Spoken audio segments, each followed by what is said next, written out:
Bertemu kembali, kemunculan busa seperti awan hitam di Subang, Jawa Barat mendapat perhatian Gubernur Jawa Barat Deddy Mulyadi. Awan, jangan ya, awan. Awan. Awan ini mah. Deddy meminta Kementerian Lingkungan Hidup menyelidiki untuk memastikan sumber munculnya busa hitam. Sebelumnya warga Dusun Kondang Subang digemparkan dengan fenomena kemunculan awan hitam yang terbang di langit dan mendarat di area sawah dan perkampungan warga. Awan yang menyerupai busa air berwarna hitam dengan bau asam diduga berasal dari limbah pabrik. Awan ini mah. Gumpalan busa awan, saya sudah minta nih, kan itu tim ya, kan tidak boleh disimpulkan oleh gubernur. Nanti tim dari Kementerian Lingkungan Hidup untuk segera melakukan pengecekan. Apa itu? Di sisi lain, Polsek Patok Besi, Pantura, Subang, Jawa Barat memastikan busa yang menyerupai awan hitam berasal dari luar Subang, tepatnya dari sebuah pabrik di Karawang. Fenomena itu terjadi bersamaan dengan hujan deras disertai angin kencang yang mendorong busa naik ke udara dan berpindah dari Karawang hingga ke Subang.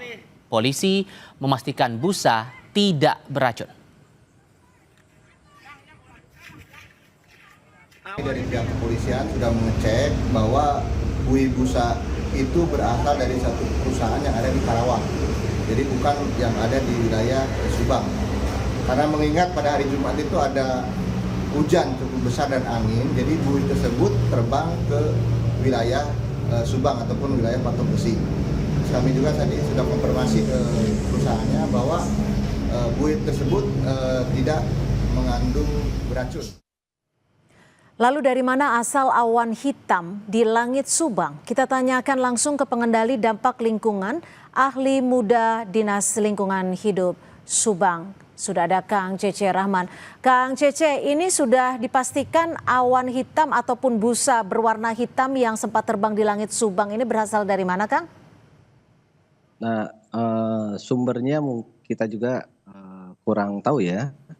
Yang jelas pengakuan masyarakat bahwa busa yang terjun yang jatuh ke halamannya itu berwarna kehitaman dan ada karakteristik minyaknya. Tetapi ketika masyarakat ataupun warga yang menemukan itu kemudian menyiramkan air, itu sudah hilang. Apalagi ditambah kemudian di sorenya kan hujannya besar. Nah ini yang pada saat kami tim dari DLH itu ke lapangan pada hari Senin itu tidak ditemukan apa-apa. Oke. Kemudian disambung lagi hari ini pagi-pagi tadi ada tim dari DLH bersama dengan dari KLH, juga dari DLH Provinsi, dari Polda Jabar dan juga Polres yang didampingi oleh kita itu tidak menemukan busa ataupun buih ya. Ya, Kang Cece, tapi kan ini kan polisi sempat menyebutkan bahwa asal dari busa hitam ini diduga berasal dari salah satu aktivitas industri di Karawang. Sudah sempat mengkonfirmasikah terkait hal ini? Saya sempat berkomunikasi dengan DLH Karawang yang memang hari Kamis malam Jumat itu ada kebakaran di perusahaan limbah B3. Tetapi ketika diperlihatkan buihnya itu di sana itu tidak ada buih. Di sana itu tidak ada buih tapi memang ada keluar limbah oli bekas ya. Kita di juga sana tidak itu artinya mau, di ya. tempat pembuangan limbah kah atau di pabriknya ketika Anda mencek ini? Saya kan konfirmasinya ke DLH Kabupaten Karawang ya, dan tidak ada kesamaan karakteristik ya, sehingga bingung juga ketika kita apakah dari Karawang atau dari mana. Yang jelas memang ketika kita ke lapangan tidak ditemukan buihnya, kita sepakat kalau di kemudian hari ada gejala dialami oleh masyarakat.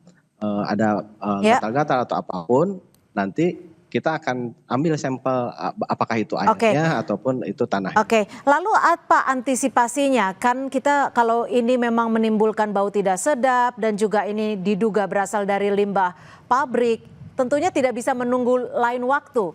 Apa yang bisa diantisipasi agar tidak merugikan masyarakat tentunya?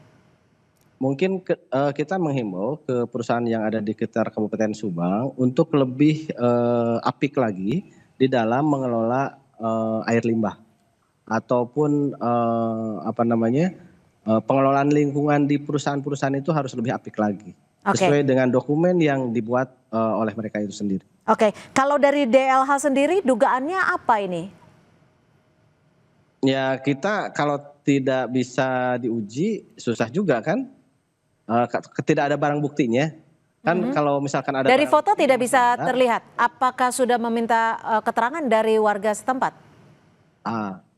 Menurut keterangan dari warga yang kita temui itu baunya tidak menyengat, tetapi ada karakteristik seperti minyak, kan gitu. Nah, pada saat itu langsung disiram sama warga, kan gitu. Setelah disiram ya udah hilang, mengurai dengan dengan karena dekat dengan drainase, mengurai dengan air yang ada di drainase itu, ditambah hujan besar kan gitu. Oke, artinya belum ada tindakan konkret apapun dari DLH Subang ya, Kang Cece ya?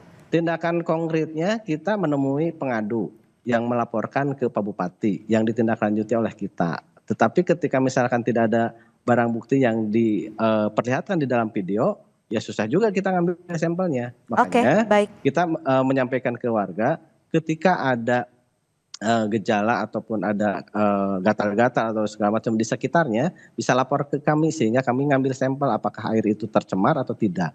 Baik, terima kasih Kang Cece Rahman, pengendali dampak lingkungan, sama-sama. ahli muda DLH dari Subang. Selamat sore. Sore.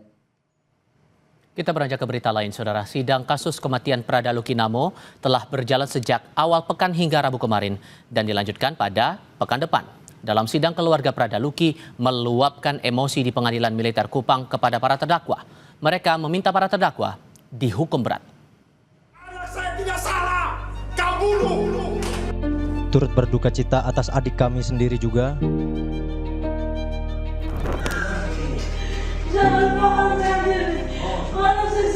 22 terdakwa kasus tewasnya Prada Luki menjalani sidang perdana. Orang tua dan keluarga besar Prada Luki tak pernah absen dalam sidang. Dalam persidangan, ayah Prada Luki, Pelda Christian Namo, sempat bercerita bagaimana ia dan sang istri hancur hati ketika tahu anaknya meninggal dunia diduga karena dianiaya seniornya. Ayah Prada Luki minta seluruh terdakwa dihukum berat. Saya keras di Bapak mengenai saya berongkar. Kenapa saya anggota TNI Bapak demi nama Tuhan? Saya sangat cinta dengan TNI. Merah putih Bapak saya dalam mati. Izin, siap izin Bapaknya mau izin karena siap isi saya menangis. Jiwa saya meronta. Terima kasih. Siap, mungkin itu. 22 tersangka hukuman mati. Anak saya tidak salah, kau bunuh. Hukuman mati. Ingat Bapak, sampai dunia tahu. Hukuman mati. Sementara salah satu terdakwa yang diduga menganiaya korban Letda Tarik Singajuru meminta maaf pada keluarga Prada Luki dan berjanji akan bertanggung jawab atas apa yang dilakukan. Turut berduka cita atas adik kami sendiri juga, yaitu anggota kami juga di batalion binaan kami juga. Kami juga meminta maaf atas apa yang kami lakukan dan kami akan bertanggung jawab atas yang kami lakukan. 22 terdakwa menjalani sidang dan dibagi dalam 3 berkas perkara. Para terdakwa dituntut maksimal 9 tahun penjara dan terancam hukuman tambahan berupa pemecatan dari dinas militer atas dugaan perbuatan menganiaya Prada Luki Saputra Namo hingga korban mengalami luka berat dan meninggal di Rumah Sakit Nagekeo pada 6 Agustus 2025. Persidangan terbuka untuk umum dan disiarkan di kanal YouTube agar proses persidangan bisa dimonitor seluruh masyarakat. Sidang akan kembali dilanjutkan pekan depan. Citos Natun, Kompas TV, Kupang, Nusa Tenggara Timur.